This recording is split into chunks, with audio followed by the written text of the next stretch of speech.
jacked up review show. It's a jacked up review show. Jacked up review show. It's a jacked up review show.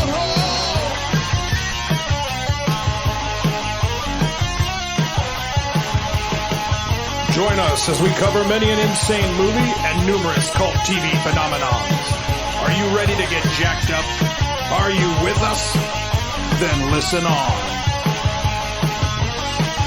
Listener discretion is advised. It's a jacked up review show. It's a jacked up review show. Jacked up review show.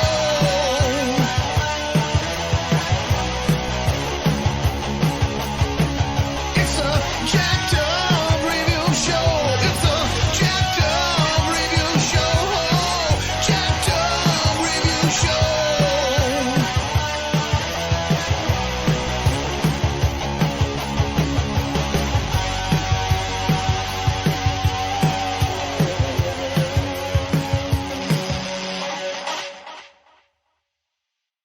Oh, welcome back to the show, everyone. We got Dina. Yay. Alrighty, so here we are talking about the Bones franchise. It's crazy as fuck. Yes, absolutely. Oh, so Dina is also a TV expert, so I'm going to say expert. okay, well, bigger geek than me. So, This is true. This is true. so more or less, what made you want to get into this show? David Boreanaz. Okay, perfect. I had, of course, everyone knows him, from Buffy. Mhm. And of course, he had his own show. So knowing that he was going to be on there, and I already had been a big fan of Zoe Deschanel as well. So seeing her sister being on there as well, and it was just something intriguing about having these people come together for work, and then eventually, of course, it becomes into like a telenovela, soap opera, relationship thing, but it wasn't in a bad way. They still kept to their science and research, and of course, there's a lot of homeland going on in there, but I actually really liked the show. It kept me intrigued. It kept coming back for more, and I wanted to know how Angela's dad was ZZ Top. So, Yeah, it was a great there's recurring plot so arc. cool. Yeah, And he came on 3 or 4 times, so that was pretty cool. so basically, I heard about it, but I was only seeing the ads, and I could tell, okay, so Fox is going for a mix of what NBC and CBS are doing while mixing in with comedy stuff.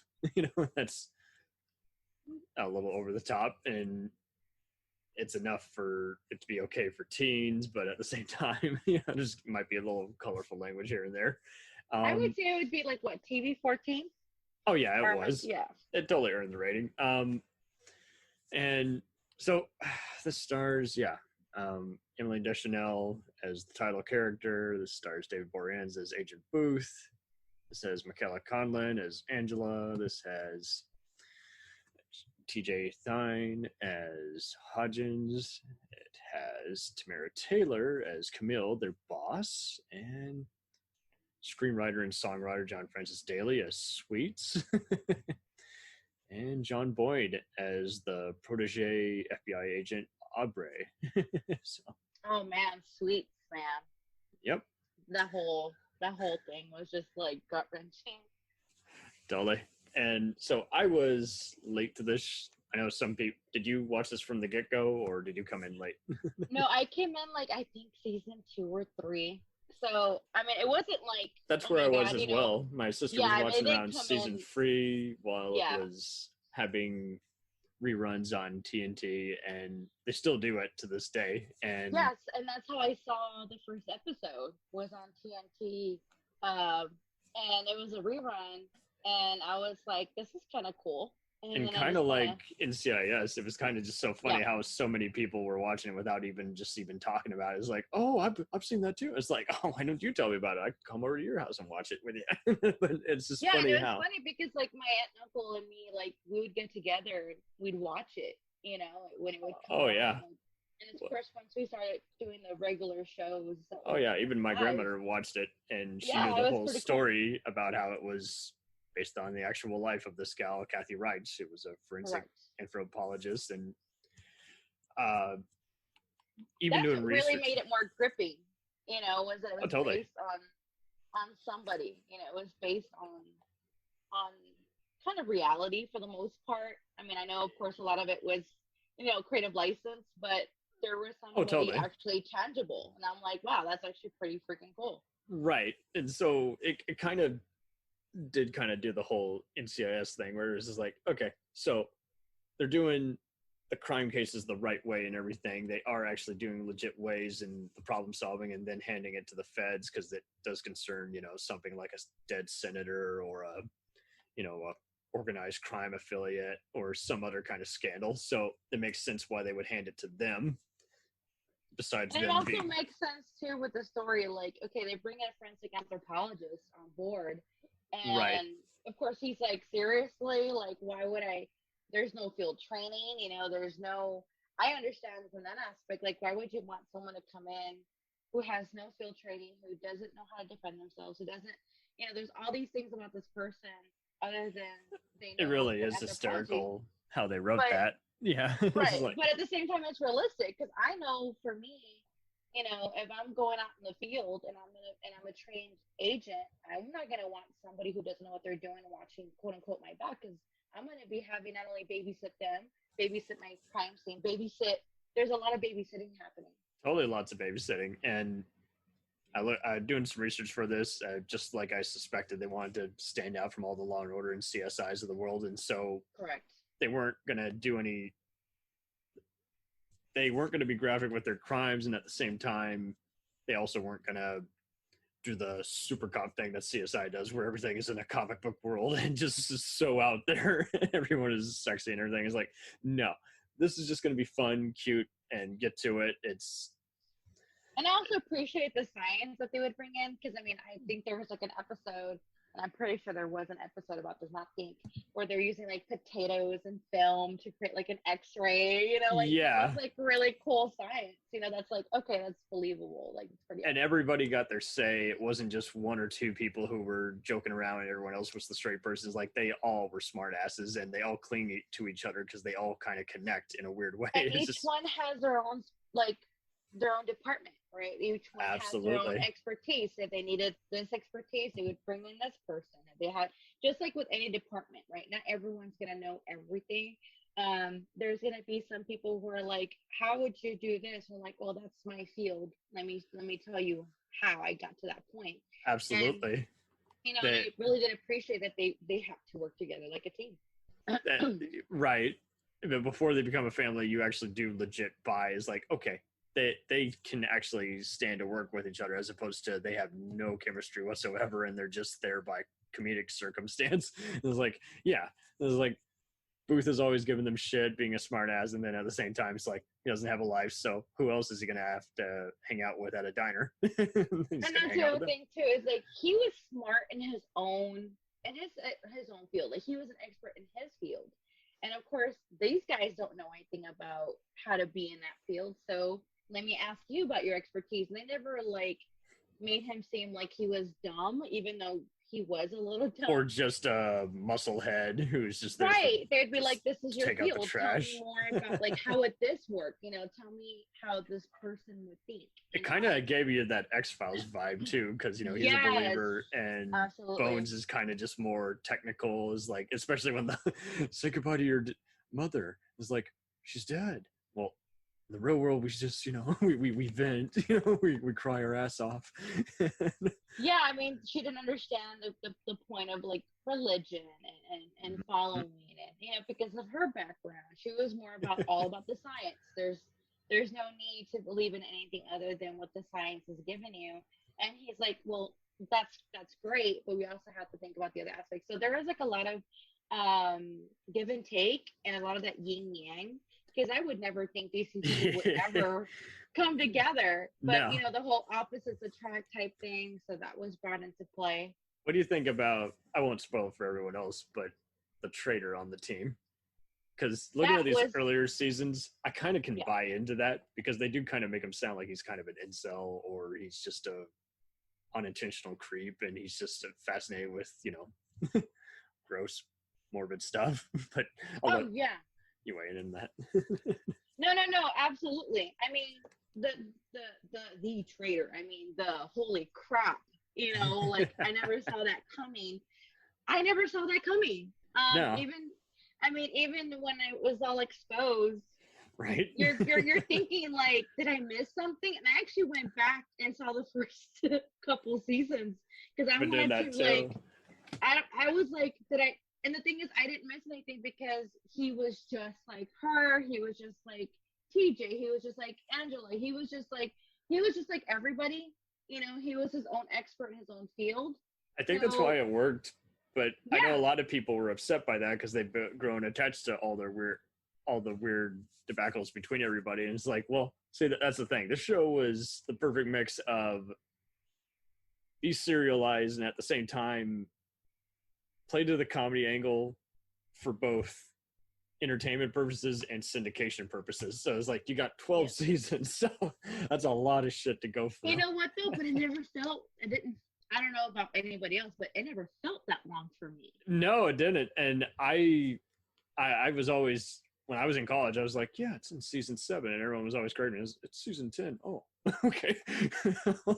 And it's funny because, like, look at Frasier. They lasted 10 seasons. You know, we Right. talked about 100, only 8 seasons. And everyone's been stopping at 8s and 10. Like, this is Oh the my longest syndicated, I think, show was 12 seasons. And the fact is they were able to end it on a holy shit ending. They were able to do what they wanted to do, have fun with it. They were able to put in so many damn arcs, and you can still keep along with it. If you didn't see something, you know, in the middle, it wasn't that big of a deal. And you know, Yeah, you can miss an laser episode and seasons still be like involved. totally is like laser seasons. They kind of got a little more action-y, and it's kind Oh of, yeah. I'm not saying that as a flaw or anything, although it felt like a slightly different show. But it was kind of interesting how it's like, okay, so we're going to kind of do what Criminal Minds or 24 does, but we're not going to, it's not going to be too terribly serious. It's going to be serious enough towards Yeah, intense. but it makes sense. So like when that bombing went off, Right. it actually made sense because look at all the shit that they had done up to that point. They already had gained national recognition. Recognition. Yeah. Yeah, recognition. I'm like, what is that word? People were able to Recognition. recognize them. When they were able not only to be recognized through newspapers but television. They were everywhere. Like they were not really that famous. No. And then all of a sudden the Smithsonian was everywhere. And they all would go to them for these different things that would happen. Now they were actually asking them by name, by team. So I would think that by that point, when all that shit started happening and it started having that climax, was because, you know, they had become more in the eyes of the The bad pop culture guys, eye. the Yeah. pop culture. Yeah, I mean, even now, as a, you know, outside, right, not in the characters of TV shows, you can say, oh yeah, I like Bones. They know what you're talking about. And it's basically the same way within for themselves. Why wouldn't they be attacked? Why wouldn't somebody be after them or try to create, you know, nobody wants to find out that they killed somebody. So, you know, and they're like this huge political, you know, figure. They're going to do something like that, trying to get away from it, get away with it, you know. Very much so. It makes Yeah. it believable for me that they would have that climax, when not saying that it wasn't anticlimax or it wasn't like that entertaining, because it really was and it still is to me now. Oh, totally. Going back to the beginning and watching it, it was a little bit quieter, but it would make sense that as the show builds, that the climax would build, that the anticipation would build, and the story arcs would build, just like any normal, you know, In a way, it relationship was or television. basically like a book. It's a comfort food read, and you can go back to it whenever you want and still be entertained. and go at your own leisure. And like you say, it was always, like you say, yeah, very snappy, and then kind of had those small little subtle moments where it's like, oh yeah, something's going down. Right, and the thing is, you expect that, and if the television would kind of just stay the same plateau that it was in the beginning, I don't think it would have lasted the 12 seasons. Yeah, no, I think, like you say, I don't know if they had any network pressure or anything, but like you say, had they I never felt totally that way. I Yeah, never felt like there was any even when pressure they like were we having had with the everyone other ones. team up with someone else, it's like, yeah, it's like you kind of, it makes sense if they're hanging out with this person this long that even by plot convenience, that still kind of works enough because they've grown to appreciate and respect one another. So it's like, at least it didn't happen after just like the third or fifth season, you know? No, but I also appreciated that even when they were on their own, they could still hold their own. They didn't, like, they worked great as a team, but they also worked well on their own. Oh, Like, so very true. You see what I'm saying? Like, they, even when you would see them like come together and they would be, like they were caught by themselves, they were still able to pull something out of their asses to save themselves. Even as Right. someone like artistic as Angela, like, she still found ways to get out of her situations because they were all, yes, they were expert in their fields, but they all were intelligent enough to be like, I can make this work. They were also learning as they were really going were. too. I mean, they don't call them, all these pathologists and forensic people for nothing. It's like, yeah, you need some degree of that. Otherwise, yeah, how did they get here? No, absolutely, and it makes perfect sense, that they would show that, because I mean, it's important to be a team. But look at NCIS, right? They're usually working in a team of two. When they usually do their solo stuff, they don't work well unless they work with somebody else. Like, they have to yeah. have that. They I have would to have that cringe two person. Yeah, on some it was episodes awful. It where just Abby one was person. annoying, or if Tony was just being a smartass. It's like, no, I need them all playing off against each other while they solve a problem. Otherwise, No, just absolutely. waiting They for didn't Gibbs know to get there and shoot the guy in the face. Then yeah, right, to save the day. Like, there was needing. I mean, don't get me wrong. Abby was strong in her own way, and she stood up for herself. But when she tried to get kidnapped, and she had the whistle, and then when she had the spike, Yeah. thing. I mean, she always dressed like this badass, but she really wasn't. And that's nothing wrong with that. She was a forensic scientist herself, but they even couldn't based really off work an on actual their person, own. apparently. Yeah, and So, they couldn't work on their own, while Bones, even when they were on their own, they could still take care of themselves, and especially as a team, they could work as a team. So I really did appreciate that juxtaposition and that contrast. totally. I think it's interesting how, like you say, I mean, they could open up. It was like an actual like skin solution in a way. It's opening up the pores, and you're seeing all the ugly side of this without graphic detail, and at the same time you're seeing them and kind of bare their soul once in a while, and really just you get even an idea of what's going through their minds without it being just morbid or disturbing. It's just a fun escapade as a whole.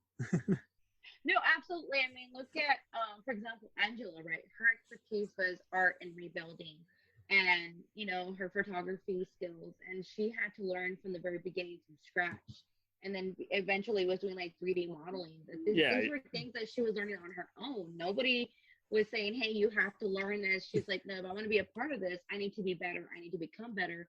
Because at first you think they're losers or something. It's like, no, Right. They're just outcasts who are Correct. very good and have found out how to market their skills, because Correct. they had enough social skills to get by.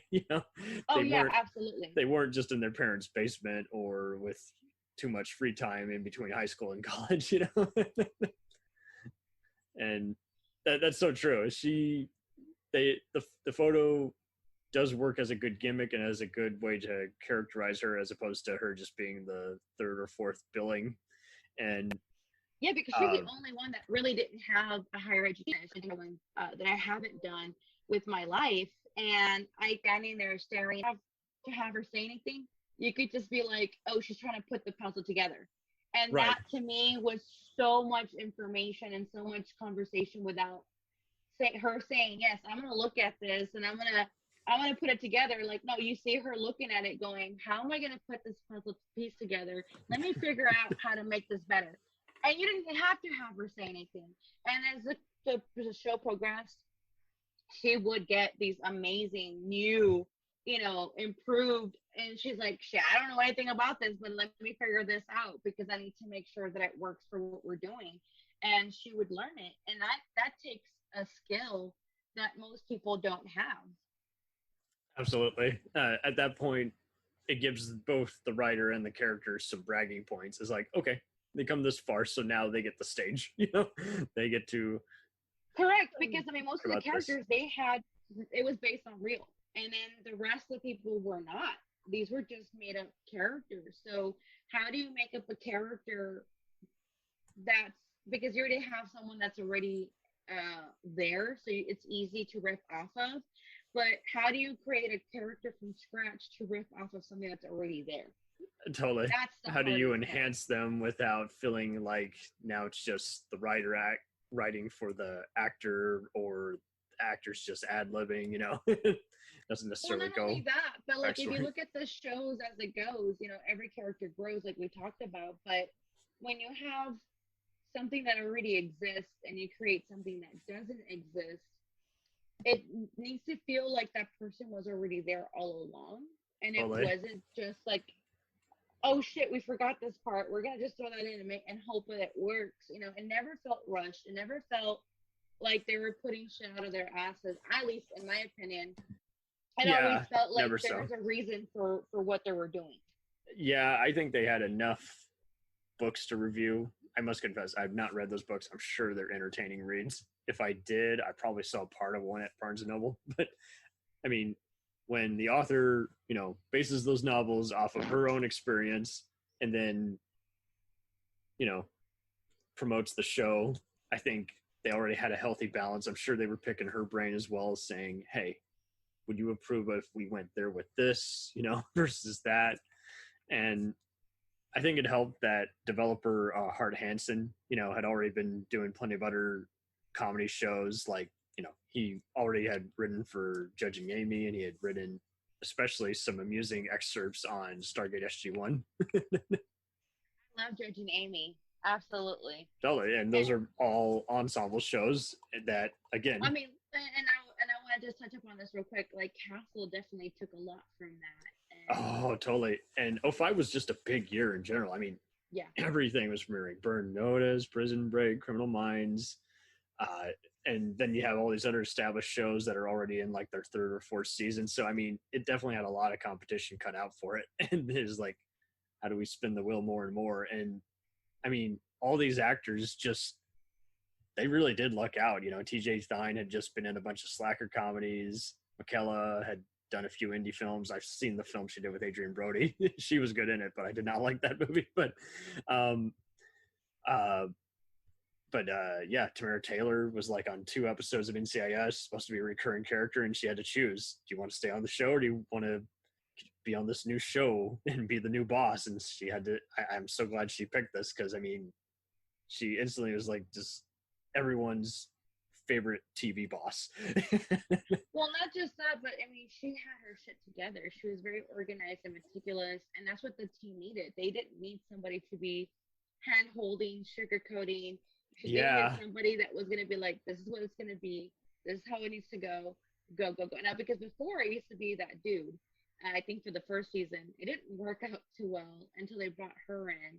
And I just felt like everything gelled. Yeah, the boss, I couldn't have seen that lasting another season. He just was always there for exposition or to ask them to go to an art gallery. And it's like, had they kept doing that, that would have been like the death of that show, honestly. It really would. It would have. And I mean, season 1 is pretty taut, because by the end of it, they're really clicking, and they're pretty much stop giving each other shit and just realize, hey, by the way, we can keep joking around, but we have each other's backs, and we're going to find out what happened to your parents, so that we have a serialized mystery, a recurring mystery of some sort in between the standalone mystery.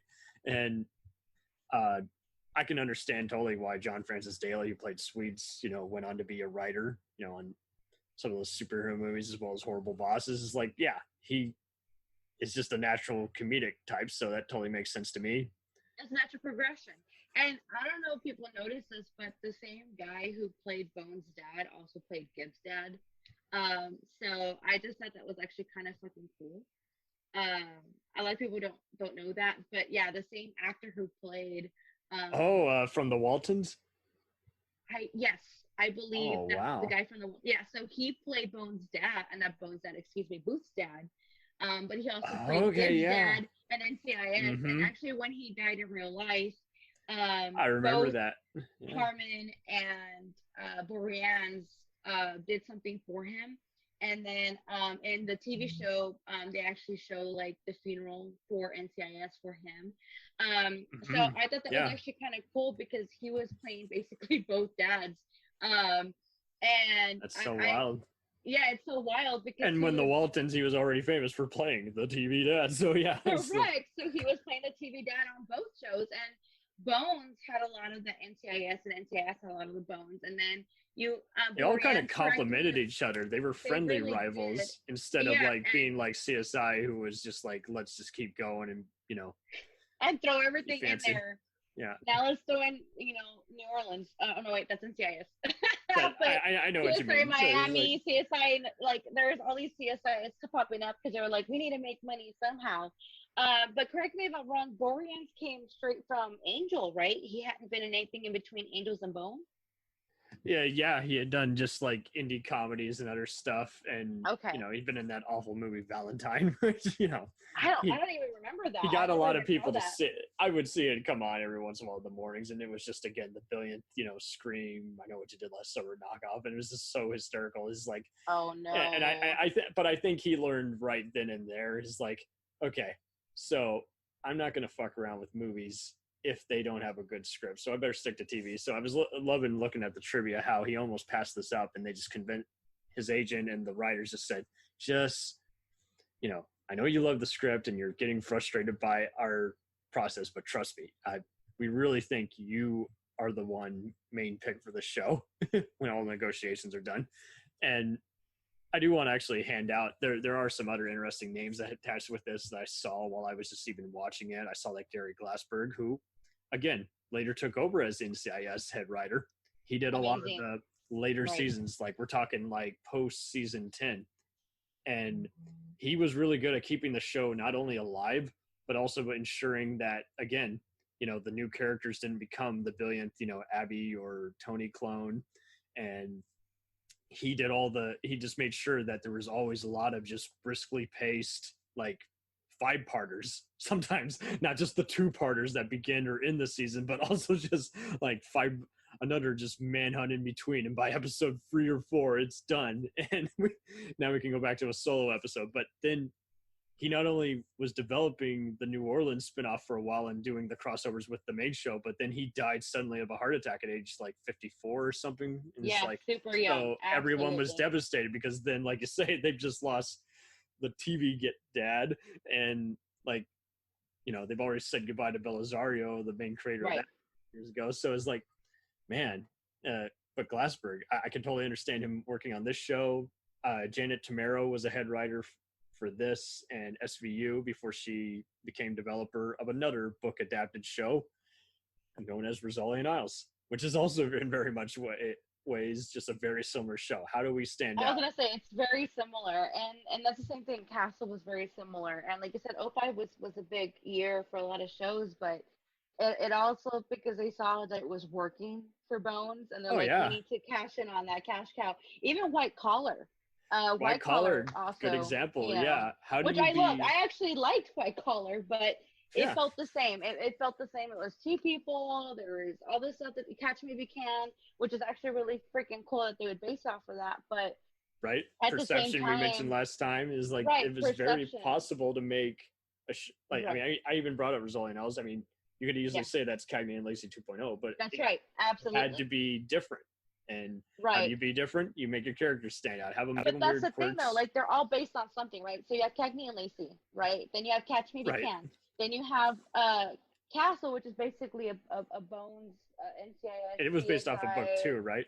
Yeah, of course, but it actually, I don't know if people don't know this, but if you go buy a Castle book, a Richard Castle book, at the very back it'll actually have Nathan Fillion's face versus the author's face.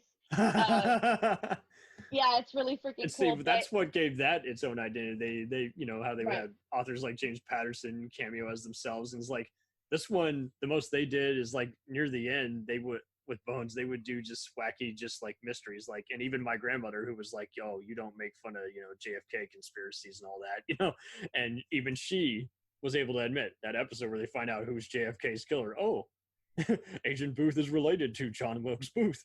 That was crazy, but at the same time, you're like, that makes sense. Like, even though that was a little crazy, at the same time, and he's more similar to Bones than he ever imagines. Like, she came from a weird family, right. and he came from an infamous murderer. Yeah, and they're like, well, shit, there's more, that we thought, and I actually kind of like that because, well, it's sometimes they're working a little too involved with their personal lives, as far as the characters' personal lives.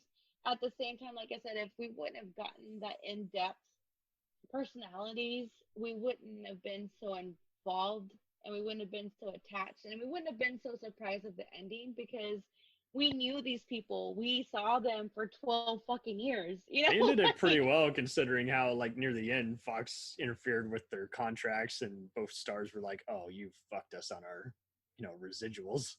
So yeah, and they're like, they did pretty good for being troopers. Absolutely, they're gonna go out there. We're gonna go all out with a bang, no pun intended. But they did. They went out like champs and never felt rushed and never felt like they were just trying to get through it. It always felt like there was a really good episode. I didn't know what episode it was going to be, which was actually kind of cool. I'm looking forward to revisiting it again. You just went for the ride, but that's what made Bones so unique because everyone else was playing riff. They're riffing off of that. Well, Bones was its own Bones. Everybody else after that was just kind of like, let's get this cash cow while we can. Like the other shows that we mentioned, not that they were not good within their own, but look how long Bones lasted. They lasted 12 seasons. Everyone else was like 4, 5 seasons. Any other show would just get too caught up or be publicized for, oh, so-and-so exit stage right. And it's like they didn't have anyone leaving the show after a while. Well, look at NCIS. You have 15 seasons, 16 seasons now. I apologize. Someone's got to leave eventually. And they already lost 3 people. So then at that point, it's no longer the only person left right now. I think is Harmon, and so it's kind of like. And he's gonna not be in as many episodes now from this point on because he was only good for 18 seasons. So it's like, okay, well. Yeah, and he's getting older. He can't do as much anymore. And of course, I can't remember the actor's name that played Tony. He has his own show called Bull. Oh yeah, but that's his own unique show, and I appreciate that. But it also kind of feels like, that show with James Spader. Boston Legal. Lawyer. Yeah. Boston Legal. It kind of has that Boston Legal feel to it. I'm a huge fan of James Spader, so like, I'm in love with him. But I'm in love with him. He's, Ultron, y'all. So that's why I thought he should have really just he basically took over the office, and I'm like, they should have built on that one more. Oh, absolutely. I mean, he should have been more Alan Shore. Blacklist, I believe, is the show. Right. So there you go with that. And that one just kind of went crazy because, like, I stopped watching that after about. Everyone's watching it just because of him. They're not watching it for the quality of the show. But then it just kind of went on and on, kind of like NCIS has just gone on and on. At least with Bones, it's something unique, something they created on their own, and it lasted as long as it needed to last, and they didn't like spread it out too thin. And I feel like with NCIS, with Castle, White Collar, Rizzoli and Isles, SVU, CSI. I mean, they just kind of go. Some of them went on a little bit longer than they should have, and some of them didn't last as long as I thought they would. But when they lasted as long as they did, I'm like, it's all right. I'm not heartbroken about it. Yeah, there are those shows is like, if it ends tomorrow, that's fine. And then there's others where it's like, well, I don't know. I feel like it's been done to death. And then there's others where it's like, well, if they end it, it better be done with some serious respect. It better not be playing it safe or just everyone dies and then it ends anticlimactically and canceled. It's Now, like, correct me if I'm wrong. Did you ever finish Castle? I didn't. I think I threw in the lost your towel way, a while right? because Right. it felt like they were using too many different writers after a while. And it's like, now we got to have a murderer attack the team, but just for ratings sake, not because the story demands it. Okay, and I kind of feel like that's a riff off of Bones, right? So Everyone's had trying that, to imitate each other. Like I heard right, that because you similar show, have that Body of natural Proof. progression with Bones. Well, Castle is like, shit, we need to do something about ratings, so let's bring in someone sexy. Let's Right. bring in, a murderer. Let's bring in, and I'm kind of like that. If you would have just kept to the books of Castle and how he was a part of discovering these mysteries and this Sherlock Holmes Watson thing that they were doing, they could have kept going with that. And then you bring in Elementary, but we're not going to talk about that right now. But Yeah, these guys were their own Sherlock Holmes, but no, that is a good thing. Is like everyone has to do a compare and contrast. Like Law and Order: Criminal Intent started featuring CSI type flashbacks by like season 6 to get to up its ratings, and then there was that similar show, Body of Proof, and by season 3, the creator admitted, "I'm a big fan of Criminal Minds, so we decided to have that kind of vicious, cat and mouse games going on." And it's like, yeah, I mean, every show eventually is going to evolve, and sometimes you can't please everyone. You're going to have that one season where you're like, well, it's a different kind of show by that point. well, no, I mean, even the same thing with like White Collar. I actually really liked, Catcher the Cat, and I liked that they went off of that. You know how he was caught. Why Totally. he was caught. Like I That's like when that USA fan. understood its character's welcome slogan. It's like, you got Monk, now you got Psych, Right. now you got Burn Notice, and Right. now you got White Collar. And these all Right. complement each other. They're all cross-promoted with each other, sometimes having Correct. characters appear in the same promos. And Bones did that Correct. too. Do you remember the Right. Simpsons episode? Right. It was a blink in Yes. and you miss it. They're just testing out the characters randomly on a screen, and then, well, lo and behold, Simpsons are on like later that week, and those actors appear as their characters in voiceover versions, animated. You know what I always thought about that was really funny with SG1 was O'Neill's favorite character was Homer, and they brought that up I don't know how many times in the whole show. Oh yeah. Simpsons. So I thought that was kind of cool that even had Richard Dean Anderson appear on there. So yeah.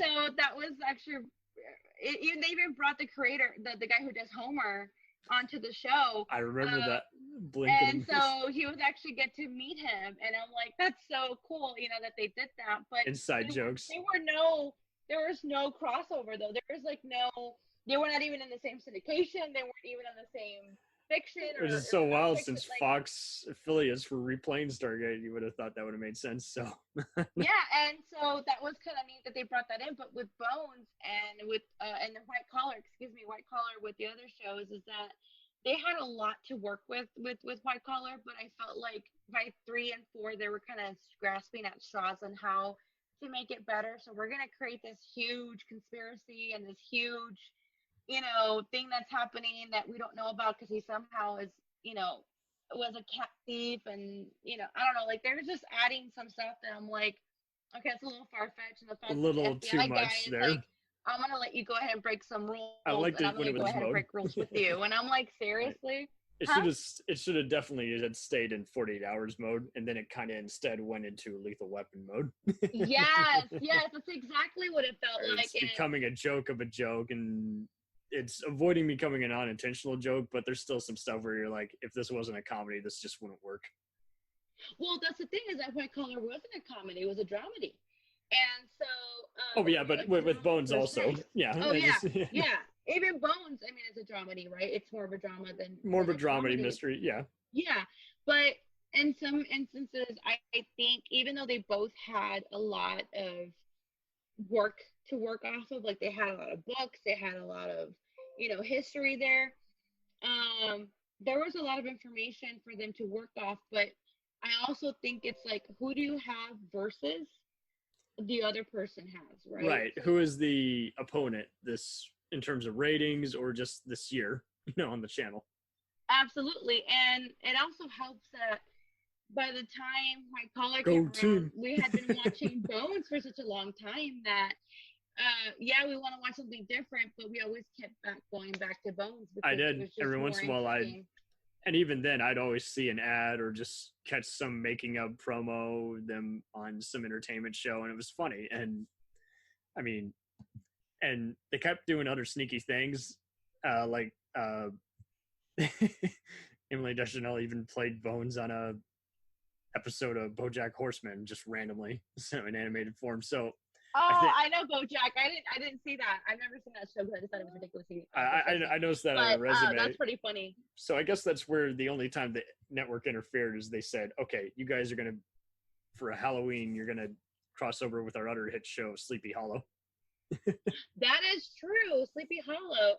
Like I said, I only saw the first season. But 'cause that the episode second just season kind was of, weird, but it got heavily promoted, but even after Yeah. seeing it, it goes over my head. It didn't really stand out as a crossover. Now, the show in and of itself, I'm kind of with you, where I see why a lot of people like it, and at the same time, I kind of think it's an okay on the death. You know? you're breaking up a little bit. I'm sorry. I don't know why I broke up, but I'm pressing it again. Okay, yeah. there you are. So you said Okay. that the reason why. What again? Sorry. I think Sleepy Hollow was kind of just more of a, Highlander. You got Idea. this 250-year-old warrior, and he's fighting all these other urban legends. And then after a while, it just kind of becomes whatever, but which is just a buddy formula. But I'm kind of with you, where it's like, yeah, so many other shows kind of did this better, like Grimm and what have you. And it's like, yeah, it's watchable, but I would never put it as my, favorite show of all time. No, I mean, I only saw the first season of Sleepy Hollow. I tried to jump back in on second season, but they had changed a lot of people by that point, and it was just, it didn't feel like the same creators or the same writers or the same anything. So I It kind of was more casual, It Yeah. wasn't, I must see it every week. And at the same time, No. I think Bones was struggling with, there was a lot of people who were just tired of procedurals. So they had to just, at that point, it was like, okay, well, we're just a comedy show now, that we're just a comedy show now, because I think a lot of them were trying to had that back and forth banter that they always had, kind of like X-Files, like you said.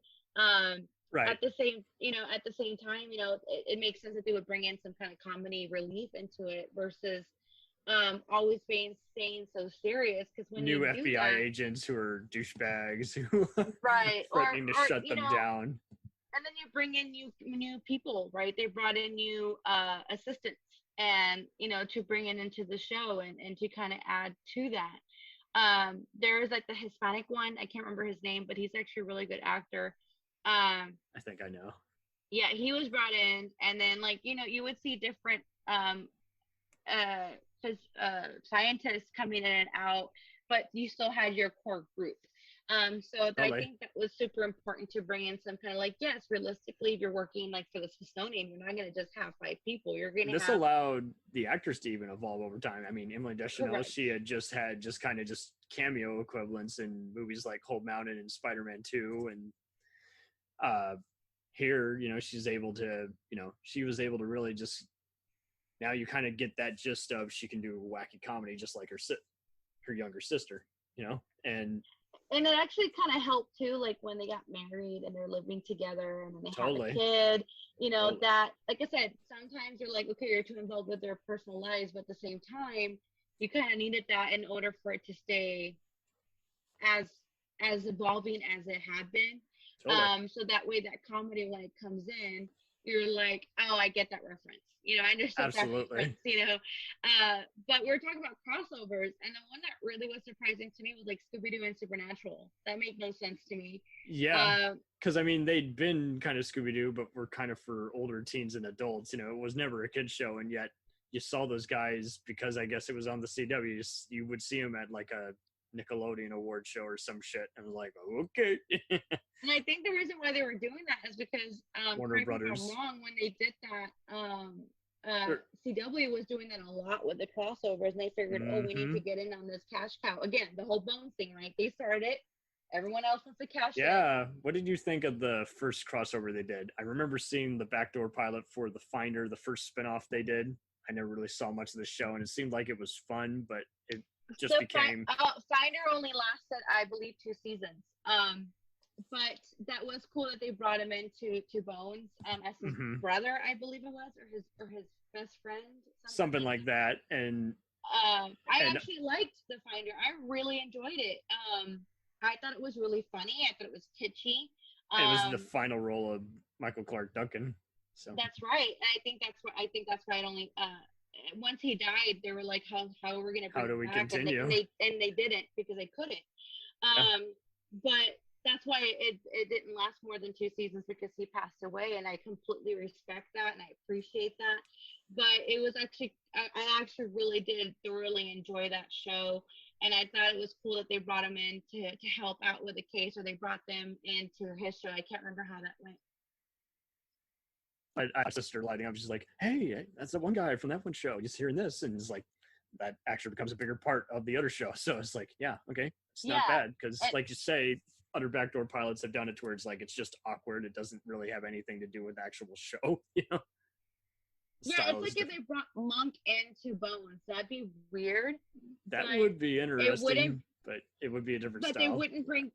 But they could bring Monk into Finder, and it would be okay. You see what I Yeah, mean? because Finder's way more kind of like Murder She Wrote, way more slower paced, which is definitely Monk's alleyway. And like you say, Bones is kind of faster paced. Like it's the anti CSI and anti Law and Order, and at the same time, it's It would make sense if you brought Blind Spot into Bones, or Bones into Blind Spot. You know what I mean? Versus maybe no, they because they're both they would the have to same remind face everyone. face, they both have FBI, and they both have oh, what is her name? The Cajun lady from Bones. Not Child. Oh, what is her? She's this big Cajun lady. She, she was also on oh, you're talking about the Baptiste gal, I think. Yeah. No, different and British she gal. was like this older lady. She was kind of heavy set. She was kind of Cajun. She was like the boss of Booth, kind of. That's kind of what I'm thinking. Yeah. Okay. Yeah, but she was also in Blind Spot. You have to remind everyone to Spot. actually laugh. yeah. So I was like, what was I talking about?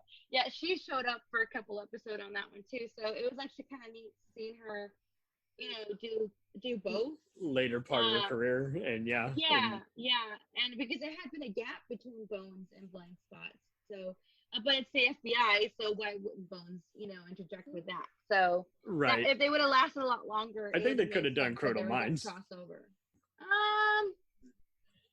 Just before it gets even more serious, I'm talking just like they would hang out with Oh Dr. Grant, yeah. Dr. Reed, and no, because JJ. it'd be kind of cool to see like Garcia especially would totally get along with Yeah. him. She'd be Oh. doing hacking for Yes, absolutely.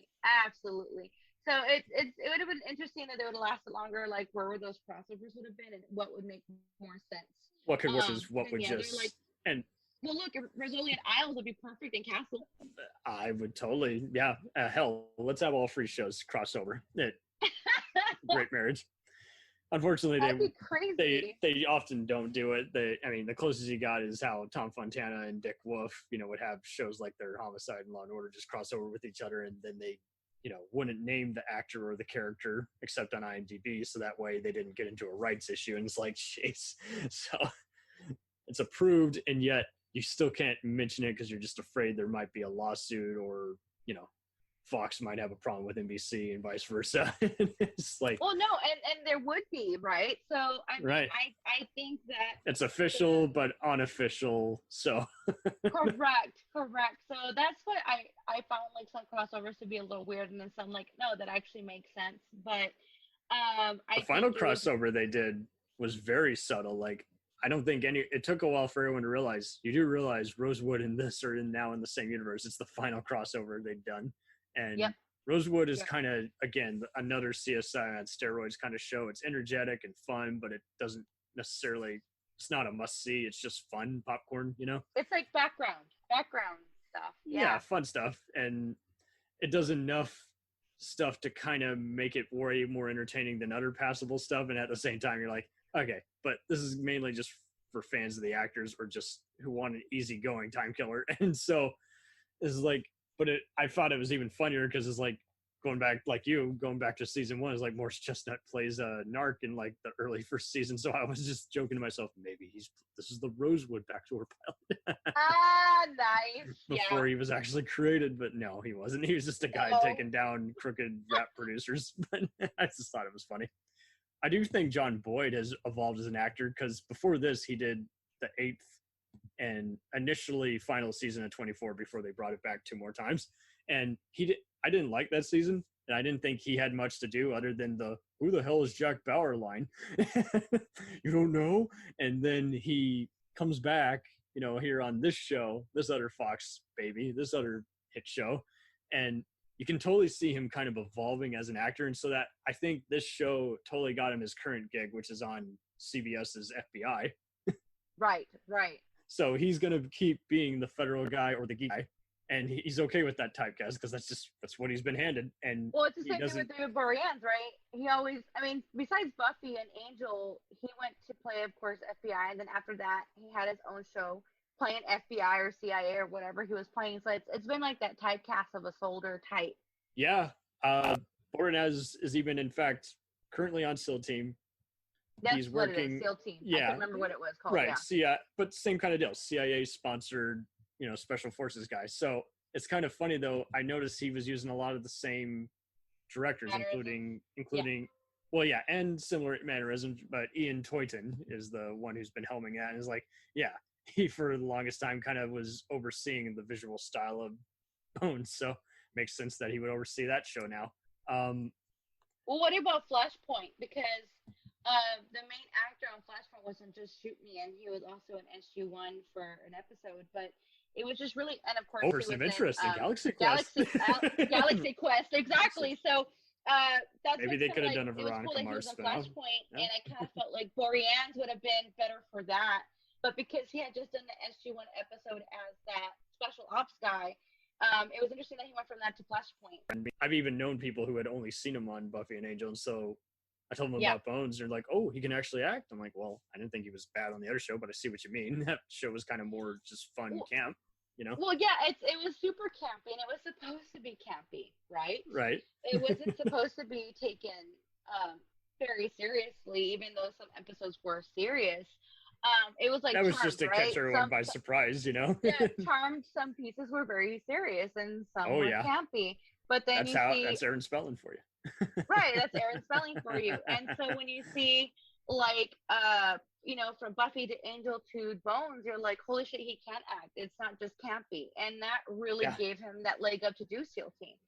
Because now it's a very serious role that he plays in SEAL Team.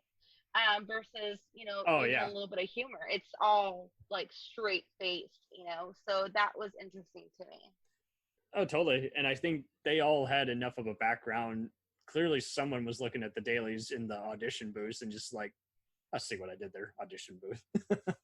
And they could see that they could do different kinds and forms and other subtleties of their emotions. So I think that the casting just was spot on. It was like, okay, TJ Thine was on Walker, Texas Ranger for a while, for God's sakes. And he was playing a villain Agnes hacker. Totally different kind of show. He actually TJ Thine reminded me of Sirius from Con Air. Malkovich's like character. Kind of, yeah. Me of that, that kind of style, which is interesting because TJ Thine, when you see him in Bones, a completely different person. Totally. From when he was in Walker. So that was just that was actually kind of cool to see him. Like, because when I saw him, I was like, oh, he's gonna be the bad guy. Because that's just like, right. Because that's what he played for such a long time. And to see him be like this smart, like sexy scientist guy, and you're like, what? He's actually like really good, And then of course I hadn't seen Emily in anything. I only knew her sister, so that was intriguing to me to see her. Be in such a huge role. She got a lead on a TV show. She got to be the lead, and she knocked it out of the park, and is like, really did. And it's kind of been a shame. She technically none of these guys have to work from this point on, but at the same time, it's like now she's been doing guest spots. I'm like, I kind of want you to just lead your own show or your own movie again. Like, I feel like you should even make your own movie since her dad was like a cinematographer. That's how she got into this. You know? Yeah, which is really crazy because I mean her sister's doing a lot, you know, And her not sister only- guest star on one episode. Yes, as her sister. That's what I was thinking of. So I So was there you go.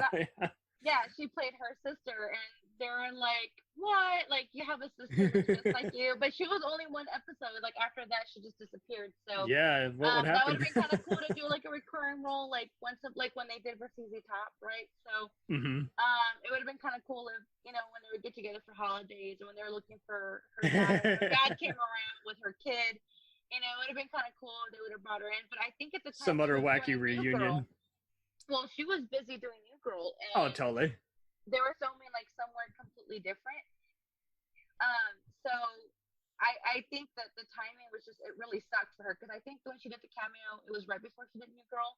And then after that, that's all she did for I think 7 seasons. I could be wrong. I don't know how many seasons it was. I mean, but schedules I are know it was wacky. a while. So, Yeah. yeah. Well, what about Yeah. this? They could have definitely crossed over with The Closer. Oh my God. Another show that premiered Absolutely. in 05, because that was about also just kind of the same thing. Just everyone commands each other. They don't have any sexism. Anyone who is toxic quickly learns, you know, from day one, you don't fuck around anymore. Just let's solve some crimes, and then, you know, we can actually, since we're on the clock, we might as well have Thanksgiving together, you know. And you know what? I really did appreciate that too from Bones. Going Totally. back to that was that, yes, he was like, oh my God, babysitting. But once he realized they had more training, you know, he's like, if you're going to be on the field, you need to learn. You need to be, you know, I need to be able to count on you. And then once he did, he was over being the whole damsel in distress thing or babysitting because he's like, Yeah. they're good. They can take care of themselves. And I know they can help me out too because they also take them out of jams too.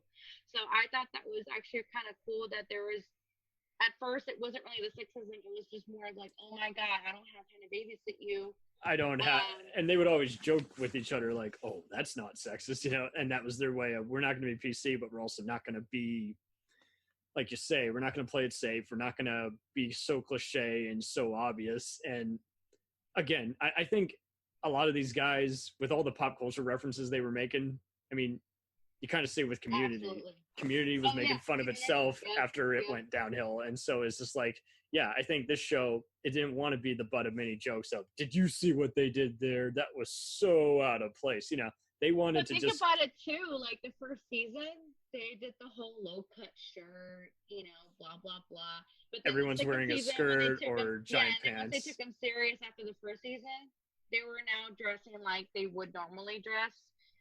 or Ruth is just usually dress. speaking over everyone Yeah. and using a gun that I doubt any FBI agent would use. It looks like a cowboy. And then, yeah.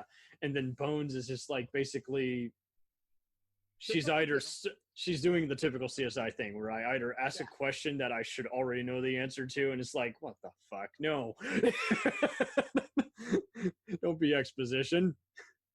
Tell us. No, and that's the thing. Like I did. They had the first season as the jumping point well, to say never again. Yeah. And it's Never not a bad again. season. And but- I think they listened. They said, Yeah. people were saying something, or she was like, look, if I'm going to be the lead, then I'm going to be the lead. I don't have to use sex to do that. And Mhm. granted, they did become together like, you know, Castle did, but it wasn't forced. It took its time to get took there. its while time. Castle was like, it felt forced. Right. Will they or won't they? And I mean, don't get me wrong. Other shows like that did that to death. Like Chuck did that. And it's like, no. I let's love just- Chuck. Don't talk shit about Chuck. I love it too. But after a while, you know, by season 5, I was like, Well, she's like a 12 and he's a 9, and there's nothing Right. wrong with Zachary Levi, especially now as Shazam because he's fucking hotter than everything. But I've always been in love with him. If you listen to the Zachary Levi, I am in love with you. Will you marry me? But and you know, I've been following him since Chuck, and of course Tangled, and you know, all the others. Then going into movies and becoming Shazam, which I thought was like spectacular. oh, yeah. Perfect but evolution. Will they, won't they? And then, of course, my Mhm. memory went away, so I don't remember you. Now it's the 51st date. And I'm like, oh my God, just shoot me already. Right. But it was like Fem Nikita and Monk had a baby. and Totally. they went into Chuck, you know, and at the same time, I appreciate it because it was something special, it was something new, and of course, Atypical kind of took that a little bit when they were working. Oh, yeah. Their Best Buy type thing, but Even as it went downhill, I still to this day miss that show. I still will. I still light up each time I see the actors promoting a new show and they get asked, "When's the movie coming out for Chuck?" And I was like, "Yeah, it's coming out sometime." No, we both know it's Not, not gonna happen. but it should. Like Dark Matter, but you know, we're Well, we and that's keep just it. hoping. What do you Yeah. say when all these shows that need a movie, but the vantage point, the opening has already been sealed shut? You know, it won't Well, get yeah, done I mean, and that's because the good thing about Bones is that they were able to complete their shit. they. You know? I wonder And what they're made gonna them. continue their lives, and that's They must have just had a very well behaved set and everything, or just some other rarity. Because, like you Yeah. say, every other show got messed with along the way, and I guess You know what Hard makes me Henson had really always. And what makes me really happy is it did not become a hot mess like Lethal Weapon did. Oh yeah, there was never any behind the scenes where you're hearing about someone mistreating it. I mean, the most you got was Bornez had been found like committing adultery, and he fessed up to it right away, and his wife forgave him. And it's like, and everyone instantly forgot about it, and is like, okay, cool. It was like, Yeah, but it wasn't like, let me go beat up my freaking counterparts and the people. yeah, it wasn't. I'm gonna show up drunk. I'm a DUI, or I. Yeah, like I didn't. like I was saying from 100, like that one's a hot Mhm. mess, and then you have. I didn't Lethal go on Weapon. SNL and Right. fuck up a skit and say something inappropriate. I didn't. Right. I didn't pull a Mel Gibson and say a racial slur. You know. Well, And I then- mean, I'm talking about like the TV show. Lethal Yeah, Weapon. I know, but, Yeah. and that was bad too. In terms of it's like, now we just got to recast this actor because now not even the crew wants to be around him. That's bad. You know? Well, how can you when you're being violent? You know, and Yeah, not just he's a violent. method actor who doesn't seem to get that you've made everyone uncomfortable. Dude, to so where, is Daniel Day-Lewis, but you didn't see him smacking his freaking like people Yeah. that he was working with. Daniel Day-Lewis is the method actor. he just uh, became the character. That didn't mean that he was going to go out of his way. Like, even as Bill the Butcher, he wasn't going around threatening people. Right. I mean, at home, you know, it's a little bit harder because he stays in that character the whole time, and he actually has to live away from his family during that time. Mhm. For that reason, because That's he what is I a- can't. that's I why he's applaud like, him for I'm gonna finally. retire again because I can't. Yeah. For retiring. But this guy, you know, he was drunk, he was an alcoholic, you know, not only did he become an alcoholic, but a drug user, and he was violent, and he was hitting, you know, and bullying. And so when that happens, or like the 100, when you start behaving like that character and you start Mhm. bringing down the show, so I'm glad the 100 was able to close that chapter. But with Lethal Weapon, yeah, they brought in Sean William Scott. Yeah. Sean William Scott. And it was like, oh, we're just gonna bring in this guy. We're gonna pretend like nothing ever happened. That's He did a my cousin's brother, facelift whatever, or and some then bullshit the that day. loses any sense of believability. and call it a day, you know. And of course that ended because they just couldn't follow through anymore. And Yeah. but those shows, when you have that background, you're gonna bring the show down. And luckily with Bones, we never heard anything, you know. And Never that was heard a like, peep. oh my god, they were fighting, or they were like all these. They other things can't happening. stand one another. And so, yeah, Yeah. then you hear that all the actors really dug working with each other, and it's like, Like that that chemistry Michaela- you see on the show, you actually have that chemistry because that's Angela what and their Bones chemistry are really is. real friends, and even in real life as actors. Yeah. So that was interesting to Right. see. Is like, and they've all had some very interesting guest spots. I definitely remember TJ Thine on a OC and 24 episode. He was even on Just Shoot Me. Oh yeah, he wasn't just Shoot Me. He was so young. He was the assistant, but So young. And so young. Angela and Tamara Taylor was in the Serenity movie, and I always light up when I see her in something else because it's like, yeah, is this in Canada? I think we're gonna see her here, you know. And gonna that's be the hip. thing, you know. It's I'm hoping that as this you know things move forward, we'll see more of them. Or you know, like Totally. you said, more than just guest spots for Emily. But I also think that I hope so. you know, with something like that, when you have that chemistry, the reason why it felt real is because it was real. It was totally You know, real. they were really good friends. They were Now, all character actors who knew that you were only as good as the rest of the ensemble, and you had to. they somehow, someone must have been a real good acting coach to him, and just maybe they had good agents too. Is like, acting is your brand, and at the same time, you know, you're a professional, and you have to like the people you work with. And Absolutely, because you're gonna feel it. Like, and I know this is kind of like it's sci-fi, so I feel like it's within the same realm. So shoot me if you don't like it. But let's go to Voyager. yeah, no, Let's go with Star Trek's a good comparison for any it's character sci-fi. building of an So ensemble. I mean, it helps. So with Voyager, you have this actress who this really She wasn't and gonna Jerry let us Ryan meet hated that. each other. Yeah. Well, not just. I'm not talking about just Catherine and Jerry. I'm talking about the person who played Tess. Oh yeah. She was, you can tell that the chemistry was just not there for everybody. She was sticking out like a sore thumb. There were I understand they wanted more sex appeal, and that's why they brought Jerry Ryan in. Yeah. But she could actually fucking act, and You can Catherine blame eventually producer realized, Rick holy Berman for shit, that. she can't act. But the reason why they didn't get along very well was that Catherine was like, she was afraid that it was going to take away from Her show the was being script taken was. away from her. And No. The script was very intelligent. It was very well written. And when you bring in sex appeal, why can't it just be a female captain who's a badass with a good crew trying to get home? Why do you have to bring in that sex appeal? that was because That wasn't Jerry's fault. no, I mean, it wasn't. definitely But wasn't. I read the 50-year journey that talked about that, and they talked about how, according to a lot of her co-stars, are like not, you know, Jerry just wanted to be featured because, you know, she had a good agent and everyone wanted to be on a hit show like that at the time. And Catherine was kind of like, this is kind of my show. I anchor it, and I don't want just anyone coming in. So, Well, not just anyone coming in, but why do you got to bring that sex appeal? But then when you start seeing Jerry Ryan actually acting the shit out of crap, you know, I mean, literally just acting so amazingly well because she had theater background just like everybody else did. all the cast was pretty good. And Yeah, every Star Trek show you ever have, they have the theatrical background. That is like a prerequisite to come into Star Trek. I've been going through it again this year, and I've been really liking it. And unfortunately, I kind of came in near the end where I saw a lot of the lesser episodes where there was a lot of forced humor, you know, contrived, you know, this isn't going to get wrapped up. It has to be a to be continued episode, you know. Right, but you have, you know, like I said, that chemistry, and even though Catherine and Jerry didn't like each other, It didn't show on screen. Never saw it. Never. Because that's acting.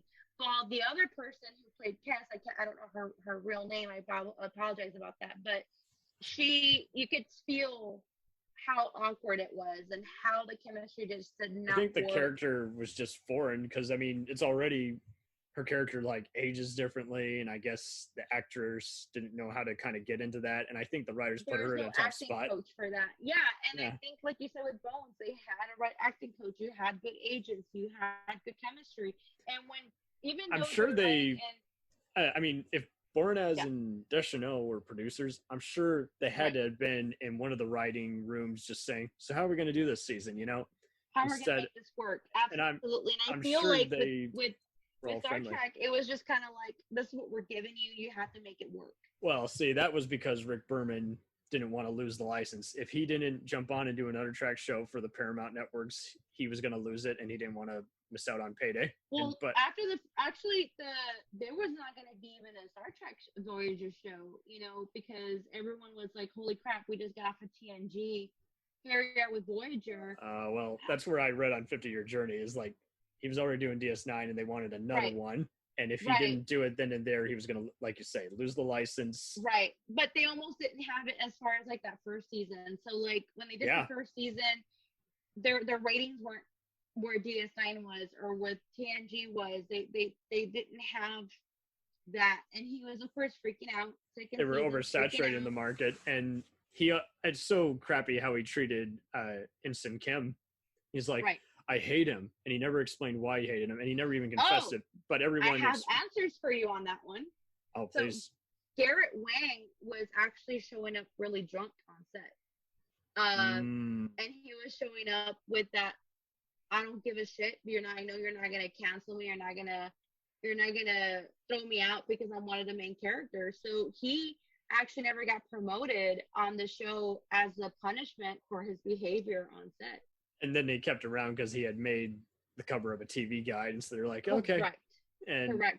But it doesn't mean that we're gonna have to give you anything for that character. Now, Yeah. unfortunately, the because character did like you suffer said, after a while. the character did suffer because there was no promotions. But at the same time, even when he had his own ability to run his own ship, it went to shit.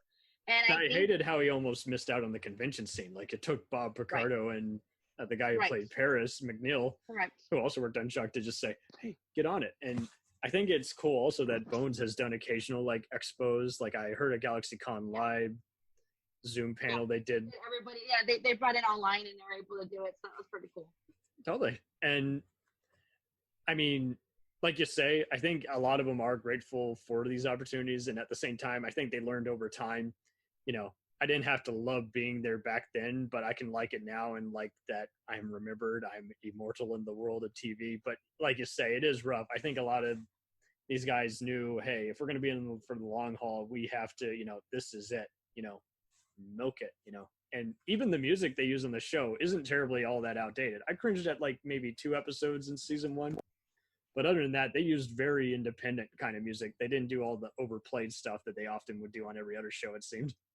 Didn't they use Crystal Method for? Yeah, they Bones? did the main title, and that's a great theme. And that I wasn't surprised when they started scoring a bunch of other movies and show. And the Peter Himmelman had worked on some of the same ones that some of the other producers had done. He was mainly worked in other bands, but Sean Callery, he's best known for scoring La Femme Nikita, 24, Homeland, and even Designated Survivor and Bull. So I thought he was perfect.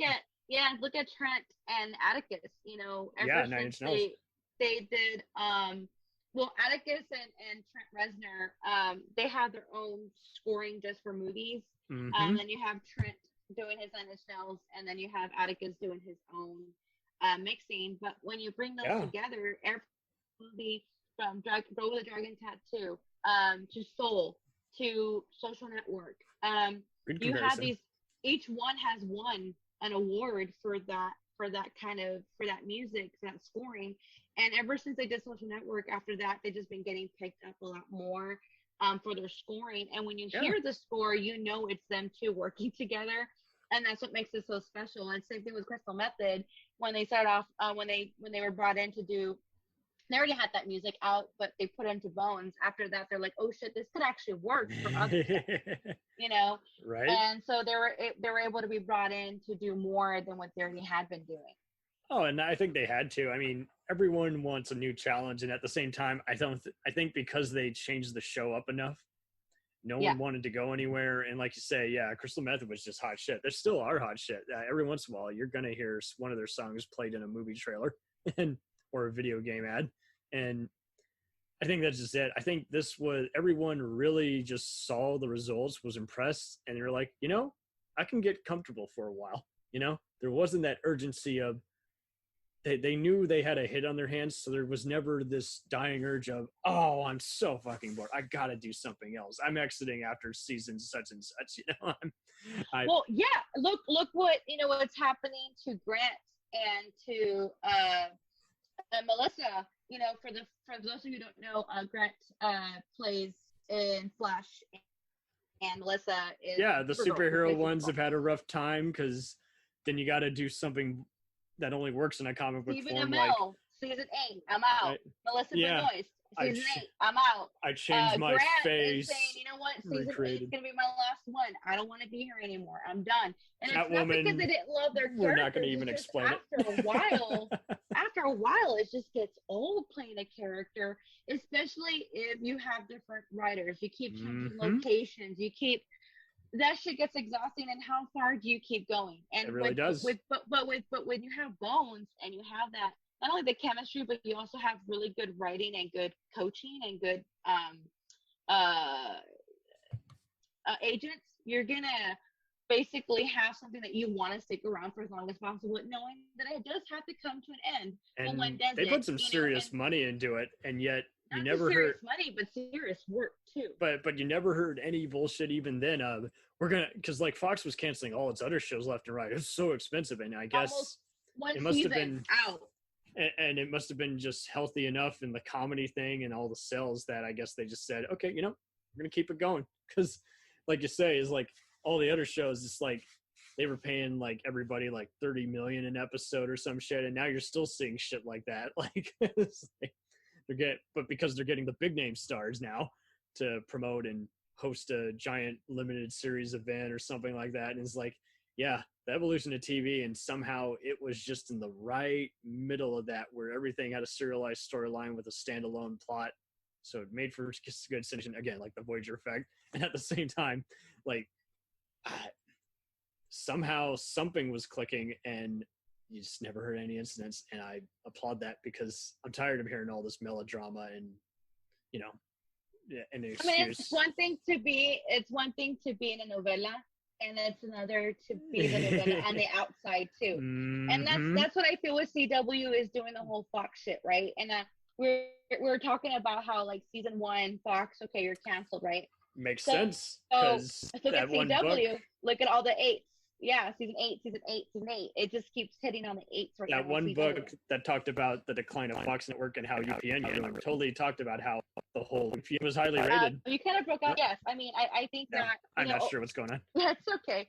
I do know that over time shit's gonna get old, but CW is now doing the Fox thing. As far as we're gonna be canceling after this number. They're just playing to the teen crowd. So it's like if you're gonna get into weird. CW, yes, Riverdale. Because UPN was kind of the urban channel and the sci-fi channel, and it's like, okay, so we're gonna have a black sitcom, we're gonna have a sci-fi show, then we're gonna have an X-Files or Star Trek knockoff in addition to those kinds of shows, and then we're gonna have just a mix of everything else. But it was cool how it experimented, and it was always getting its shows syndicated on sci-fi.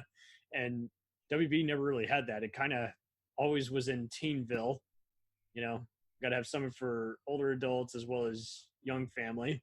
And so then they kind of grew out of it. Well, then how do you feel about how like CW it is very teen, but then there's some shows that are not on there that are very teen that are on Netflix. So, for example, when I see The Chilling Adventures of Sabrina, that's on Netflix, but it should really be on totally CW. have been after Supernatural or something like that, or Whose Line. And this is like, right, it happened? Should be on CW. Same thing with Charmed, the remake, which I hate, but that is on that's on CW. And the thing was not Swamp Man, right, or something like that. I can't remember which one it was, but I think it was Swamp Man. They were kind of basically making the Swamp Thing. Yeah.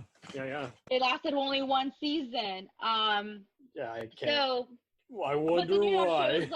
Then you have shows like Lost Girl, that only lasted 5 seasons, and then you have So it's kind of like a mixed bag with CW, but I feel like I don't really know where they're filming, but I know it's a mixed bag. I think it's different network programmers who, again, more often are much like the producers, where they're looking at other trends and then they say, how about we get something like that? And half the time it works, and other times it just feels out of place or derivative, because most everyone is watching the same stuff. So then they start picking up on the details and now, since we're in a world of Twitter, this show lasted 2 decades, so it was good at being able to,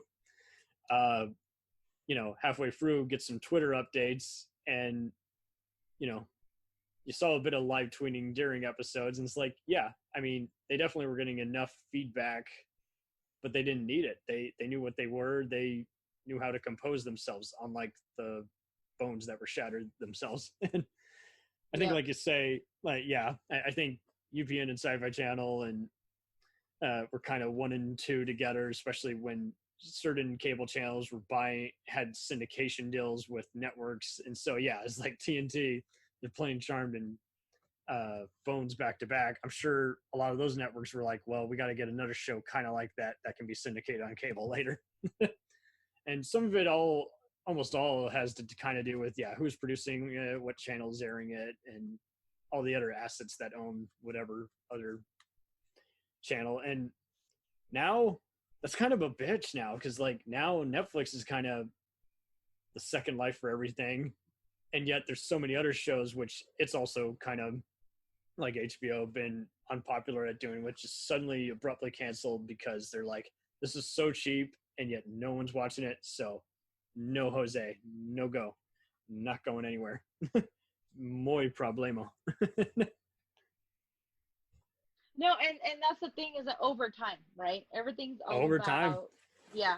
USA has like maybe 2 shows on Netflix, but everything else dead. Not even syndicating it or chopping it up. Even the streaming only shows are now popping up on other platforms. I've seen a lot of stuff from Crackle pop up on Netflix. I've seen some stuff from only Prime now pop up on Hulu. I'm like, okay. Yes, and there's some stuff that's only Hulu that's been popping out on other ones. Yeah, it's like they lose the contract Right. and the production company wants some extra moolah, so they're like, okay, let's try this out. Let's make it be to where it's free to stream with ads or Yeah, when we look at rent. Netflix, right? They brought Lucifer in, and then Yeah. they actually brought Lucifer into the crossover Infinite Crisis, so that was pretty freaking Yeah. cool crossover. Yeah, Crisis on But- Infinite Earth, that was great. Yeah. And that was kind of one of the only crossovers that really worked. It wasn't like the other times where it's like you got to watch the episodes in certain order for them to make sense. The Chicago shows are pretty good at that, but there are other ones that are still struggling with that. They just don't seem to get that not everybody watches TV live. They record it or they don't watch it at all until years later. So it's like, hey, for ratings. I'm glad you brought that up. I just thought of something while you were saying that. The TV show New Amsterdam. Yeah, no, that's a good example. Another good hospital show that could have easily been just a poor man's, ER, and it instead kind of went the way of St. Elsewhere or Chicago Med, where it's just trying to be is like very atypical in its characterization. But do you feel like they're trying too hard? Sometimes yes, other times not really. But Yeah.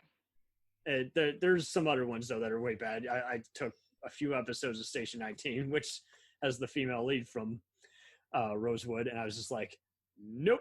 Goodbye. Yeah, and sometimes that happens, right? So we'll go see a show because that other person's in it, and then you see it and you're like, oh, this does not work.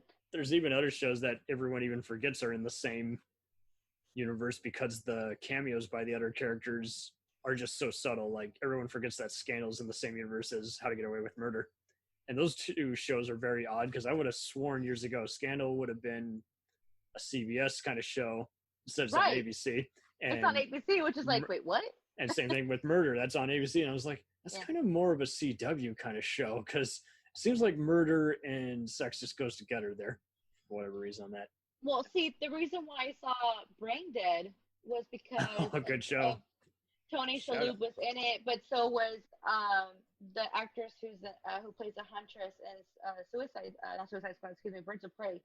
And also Scott yeah. Pilgrim. So Yes. it's kind of cool. She's going to be in a new show called Kate on Netflix soon. So it's actually really Winstead. Yeah. Yeah, Really good. thank you. Yeah, so it's kind of interesting to see him playing that role, and then you see him in Monk.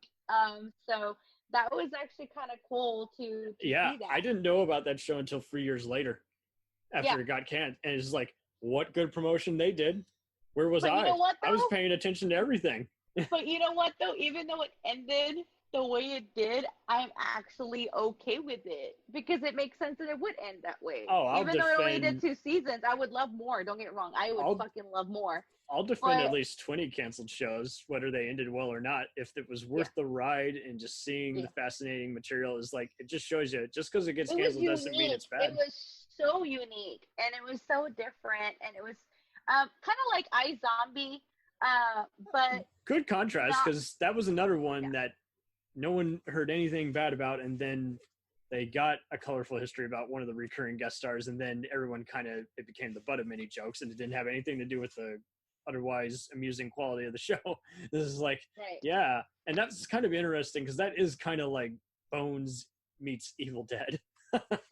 It really is, the iZombie part, and then Brain Dead is basically what was happening in our current political status. Yeah, it makes let's a lot of sense. Be so, a funnier version of West Wing with yes, again, with some Colbert Daily Show type stuff, and yes, and then you have a little bit of monk humor in there. So, very much. I liked, what it could have done, but at the same time, the way it ended, would I love more? Absolutely, but it explains why the climate is the way it is today. So it just kind of had that nod, that the humor. But and the these only reason guys why are I saw it was used. because of those two. So Oh, totally. And these actors are always used to getting bad news and just going on to the next best thing. They know that their name means a lot once they've done at least one hit show. And I think that's just it. yeah, It's and like, then after that, for her, she went to go play Hunters, and now Kate. So mhm. what really helped her was Scott Pilgrim. So it's interesting to see that This humor. cat isn't going to suffer at all, Right, especially they're not going to after suffer. They're going to get something. Tony Shalhoub's always going to be somewhere. he will always be the best part about anything, even doing some voiceovers. And so, yeah, Deschanel, I think she's going to keep jumping on a few other things. We're just kind of seeing it just kind of take its time. And then Same thing with Boreans.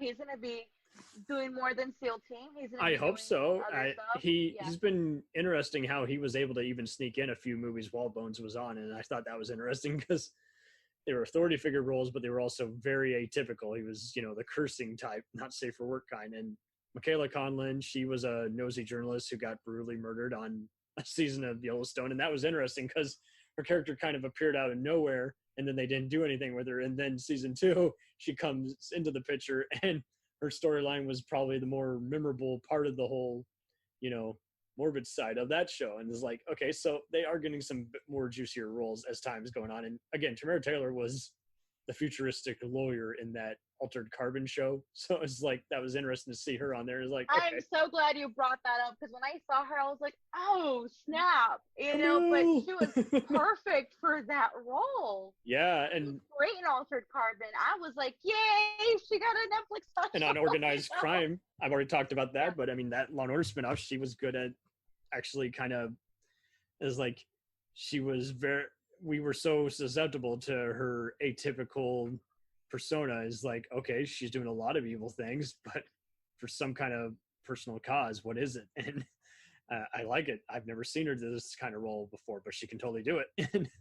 Well, yeah. Well, I mean, look at Tiffany Amber Thiessen. The only thing they should have ever done was Saved by the Bell, and then she's in White Collar, and you're like, there you go. Whoa, you have grown since then. She and Zach Morris both had a good agent. No one else did.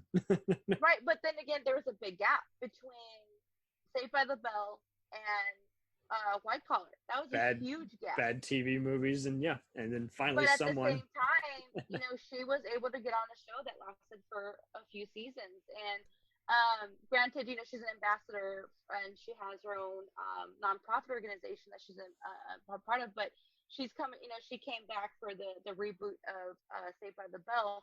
But I mean, it was kind of cool seeing her act that between Saved by the Bell and then White Collar. I was like, wow, you're actually really good. You should stick to that. Oh, totally. Do more stuff like that. And, and I was really surprised to see that. And same thing with Emily. I had never seen her in anything, and going straight into Bones and really coming up.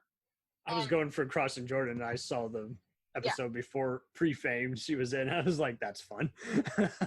She learned from the best. That. I'm gonna have to definitely look at that. That was another show that was always kind of a sleeper hit, and no one ever kind of put 2 and 2 together. It was always, it's ER meets CSI. I like Crossing Jordan. I did. I like that. We'll do an episode on that soon. Because Carrie's in it, and she's fantastic in The Americans. So right? Carrie Russell. Yeah, Carrie Russell. Yeah. And she was in a movie too with Mission Impossible, which is funny. Well, she's been in a couple movies, but she was not only in a movie with Tom Cruise, right? But also Jeremy Myers, who also played her husband in The Rush, August Rush.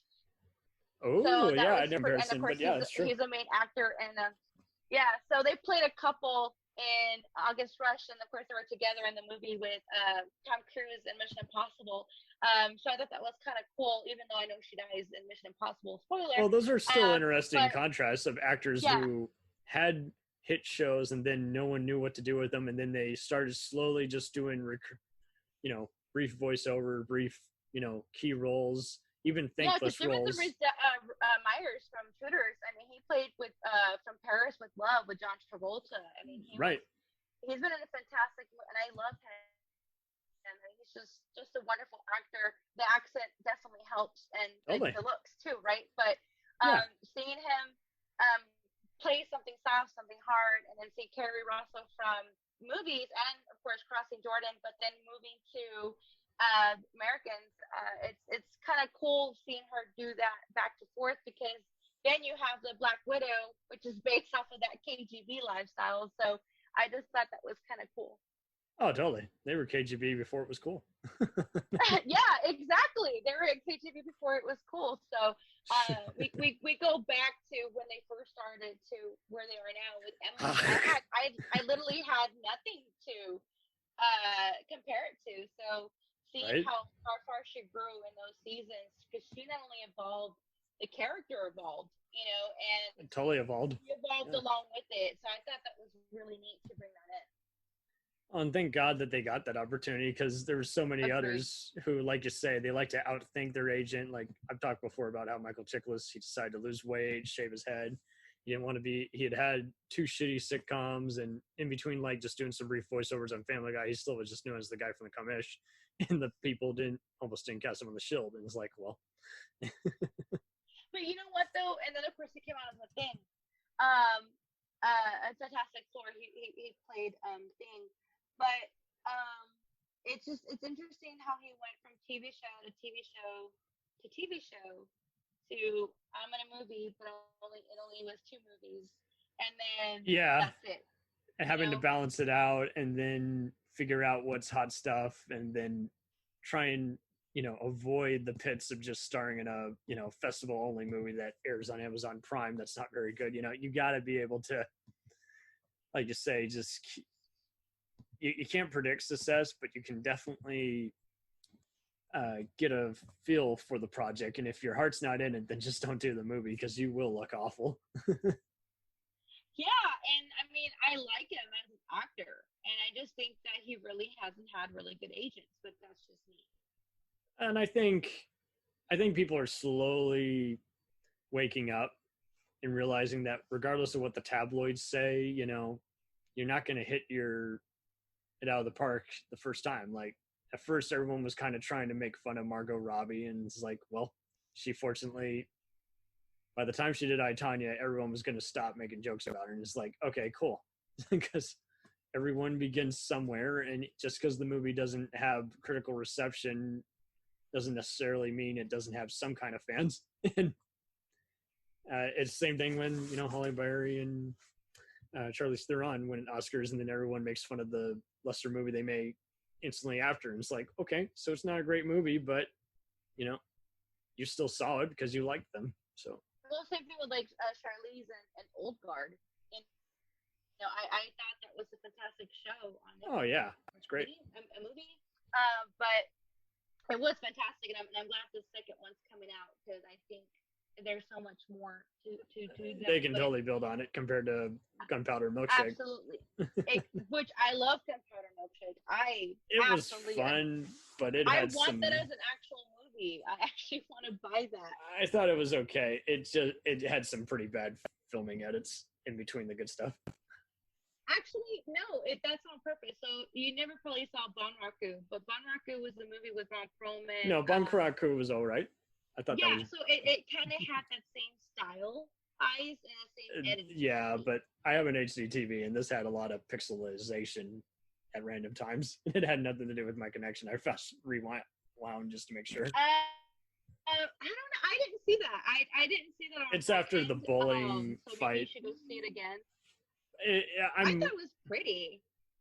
It had well, see, that's just it. The style looked good, but there were a few other things that if you messed around with a red camera is like, looks like there's some bizarre color tints and cleanup there. Yeah, but think about it though. If they're gonna go off the same stylization or editing as they do with Banraku, because remember the coloring was the same, the stylizing is the same, the That was kind of more like Sin City for me.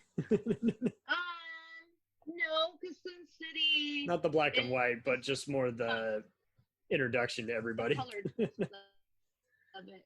Right, yeah. Right.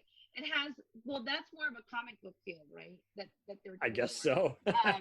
Where are they going now? Banraku was basically a big pop-up book. you know, and then Gunpowder Milkshake was more like a also pop art, pop up comic book type.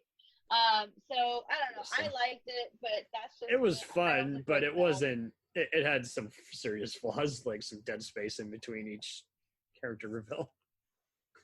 I don't know. I kind of got attached like right away. I don't know why it was, and I absolutely enjoyed that. And see, a lot of people don't know about Banraku. I love that fucking film so much. But I like quirky stuff That has like a lot of that. actors who were kind of on the deal list for a while, and this is like, man, they're good actors, and you need to stop shitting on them. Yeah, absolutely. But I hope these actors that we've been talking about this whole episode don't end up on any kind of D list. No, because I honestly, everyone that we talked about is good in their own right. I just think that You always remember them when they even just guest star on a program because they absolutely you get excited because you're like, Yeah, oh snap, that's what they they're doing. definitely You know? took the 5 minutes of fame seriously. You know, the slogan. Yes, and yes, they do try to do other things in between. You're only but as they good as also- your effort. Yeah, as your effort. Also, the last thing they did, right? And a lot of these actors, they're so good that they can pick and choose what they want to do. Exactly. And so when we do see them, we get excited because we're not only did we fall in love with their character, but we fell in love with the person as well and what they were portraying. Totally. Absolutely. Well, I'm going to wrap this chat up. Thank you ever so much for having one hell of a 2-hour epic conversation. See, that's actually pretty short comparatively speaking. Right.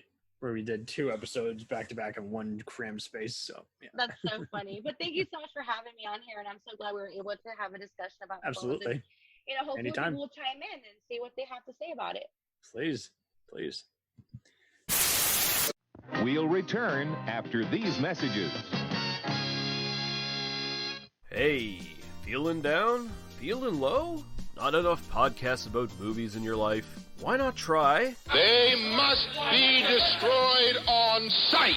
the new Podcast Cure-All? Sure to get you right with the world and on a path to better living. We have exploitation, we have Italian horror, we have zombies, we have slashers, we have crime films, we have spaghetti westerns, we even have sci-fi and sex comedies. So take a dose of They must be destroyed on sight. as needed and let the hosts, Lee Russell, Daniel Harper, Paul Romali, and the odd guest host cure what ails you. Warning, may cause atrophy, African consumption, black fever, bone shave, chin cough, colic, cramp colic, dropsy of the brain, elephantitis, grocer's itch, jaundice, mania, miasma, mortification, palsy, Pott's disease, rheumatism, scurvy, St. Anthony's fire, summer complaint, and worm fit in some people. Consult a physician before listening.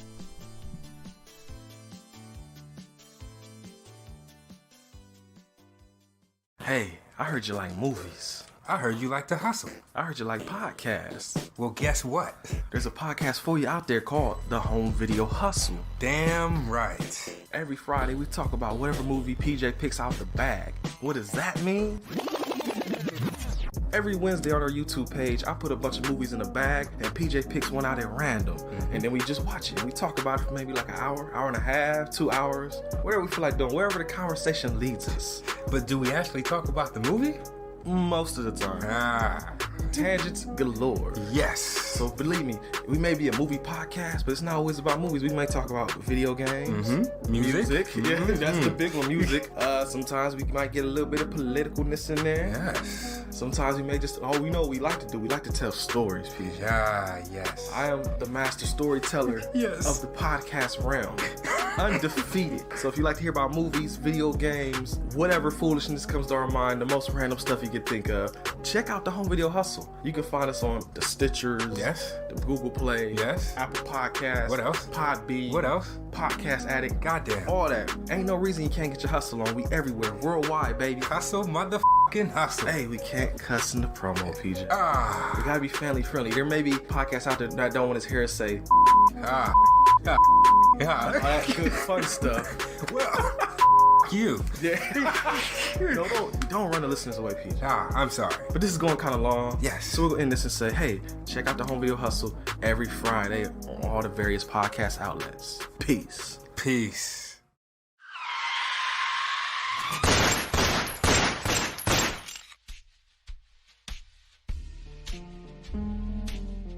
As far back as I can remember, I always wanted to be a gangster. And while Witch didn't make it to the top of the world, he did make the Gangs of Hollywood podcast. So join the gang and enjoy a movie review podcast about movie gangs, gangsters, mobsters, and the mayhem they cause. You can find GOH Podcast on Facebook, Twitter, and Instagram at GOH Pod at www.gohpod.com, as well as your favorite podcast listening app. And remember, say hello to your little friend for me.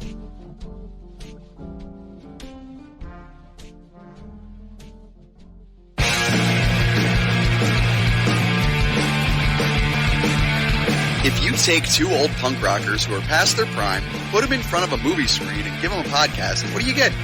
Cinema Punks. Cinepunks. It's the mixtape of movies.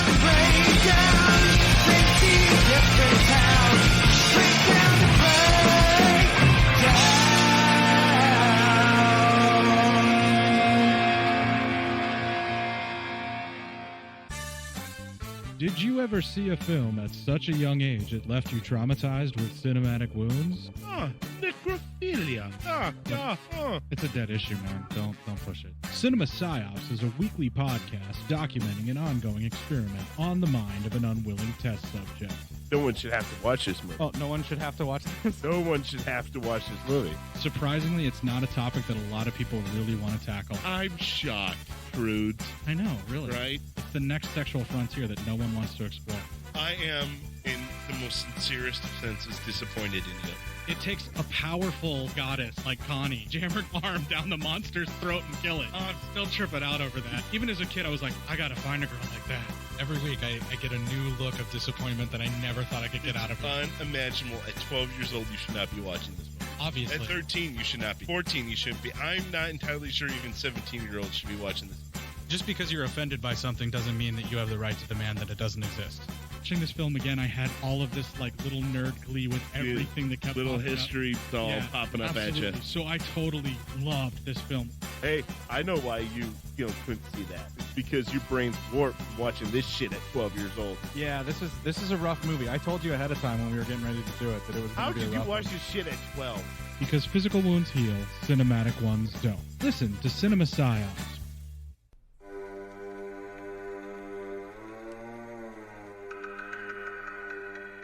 Hey everybody, I'm Corey. And I'm Zach, and we're the hosts of Podcasting After Dark, a cast dedicated to late-night horror and sci-fi of the 80s and 90s, often found on HBO and Cinemax. You know, the movies your parents didn't want you watching as a kid. You can find us every other week on Apple Podcasts, Spotify, Podbean, and Stitcher.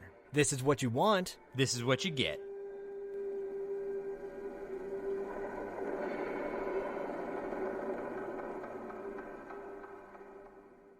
It's time, let's check our cue, baby. Pair it with a couple brews, baby. We love good movies. We love the bad ones too. So we watch them all and pass their lessons on to you. Oh yeah.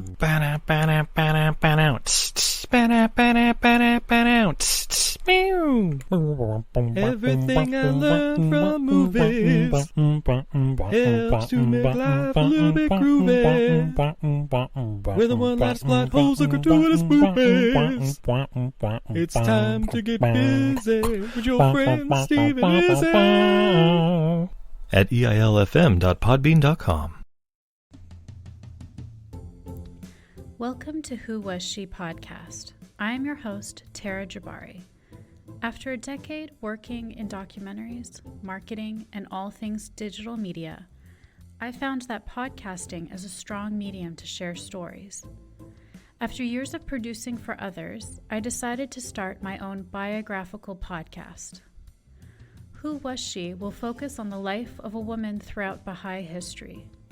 The first season is about Lydia Zemenov. Lydia's story explores the subjects of the power of language and faith.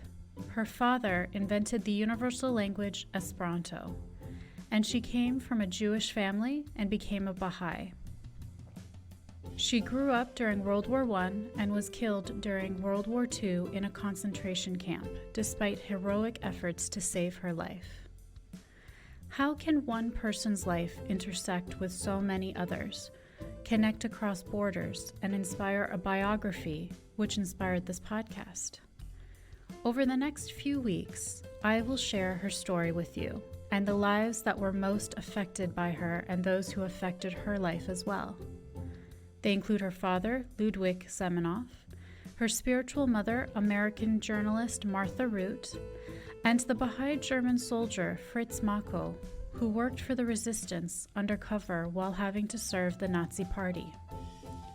I want to thank the author Wendy Heller and George Ronald Publishing for their blessing to let me use Heller's biography, Lydia, The Life of Lydia Zemenov, Daughter of Esperanto, as a main and instrumental resource for this podcast. So please subscribe and learn about this amazing woman who traveled through 3 continents in an effort to bring unity through the power of language. You can also find more information on our Instagram, Facebook, and Pinterest at Who Was She Podcast. Music was composed and performed by Sam Red. I am your host, Tara Jabari. Join us next time as we begin our journey about Lydia Zemenov.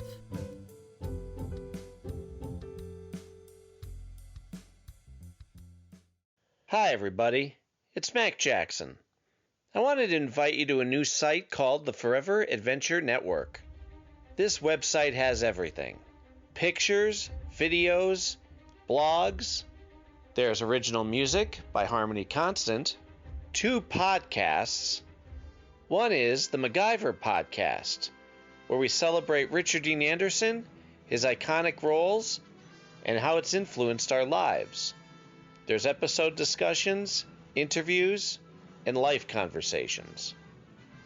The second podcast is the Never Gets Old podcast, where we celebrate all the best things that we love in life, from TV, movies, music, and comics. The site is also the home for the MacGyver SG-1 audio series, an ongoing adventure series that continues the adventures of MacGyver and SG-1. There are also multiple stores to choose from for all of your pop culture and adventure needs. Come on by and check us out today. And thanks for joining the adventure. Are you sick of the same old stale podcasts? Well, then join Vanessa and Darren as they dissect movies of all kinds. The 2 lifelong cinema lovers bring their favorites, curiosities, and first-time watches to the operating table and inject them with a healthy dose of snark. Then there's the waiting room, where they examine books and short stories. So just look for them on Apple Podcasts and where fine podcasts are available. They're part of the Legion Podcast Network. Follow them on Twitter at VDClinicPod. Join them on Facebook at facebook.com/groups/VDClinicPod. Or email them at vdclinicpod@gmail.com. They're ready to cure what ails you. And still, they just might be a little contagious. Hi there. It's Heather from the Watching Netflix Without You podcast. Did you know that there are over 1,200 Netflix original feature films and documentaries? And that number is only growing. So I've made it my mission to watch as many as I possibly can. Then, with a delightful guest or guests, disclaimer, more often than not my brother Ryan, we spend an episode rating, reviewing, and discussing a film at length. The first half of every episode is spoiler-free for those who haven't seen it yet, and in the second half, after a very clear spoiler warning, we dive into it. And that's really about it.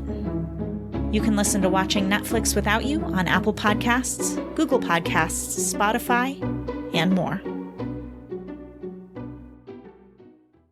We now continue with our program.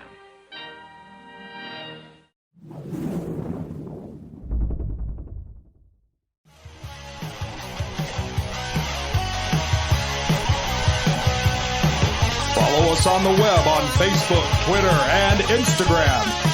The podcast is available on Podbean, Spotify, iHeartRadio, Anchor, Apple, and anywhere else podcasts are available. Feel free to review our show and leave comments on any of those sites. Thanks a million for listening. It's a jacked up